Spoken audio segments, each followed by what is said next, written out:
मित्रांनो, संगतीचा काय परिणाम असतो हे जिवंत उदाहरण म्हणजे आमचे लिंबाजी पाटील आहे. लिंबाजी पाटील तुम्हाला लिहिता वाचता येतं? नाही हा, नाही. थोडं फार बी नाही, नाही बिलकुल नाही. नाही. पण हरिपाठ तुमचे पाठ आहे का? हो भजनं पाठ आहे. हो आमचे लिंबाजी महाराजांचा हरिपाठ बी पाठ आहे आणि भजनं बी पाठ आहे. भावांनो, हा संगतीचा परिणाम आहे.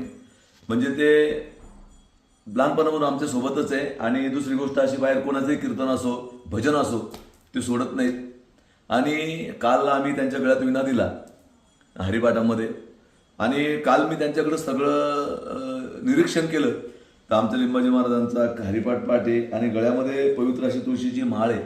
म्हणजे तुम्ही कुठल्या संगतीमध्ये राहता हे महत्त्वाचं आहे. संगती चांगल्याची करा.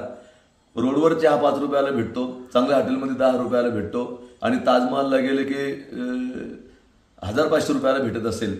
म्हणजे चहा सारखाच लागतो सरासरी बऱ्याच ठिकाणी. पण जागा बदलली की किंमत वाढते. तसं आमचे लिंबाजी महाराज अगदी सुंदर हरिपाठ त्यांनी काल म्हणला. खूप आनंद वाटला आमच्या महाराजांचा.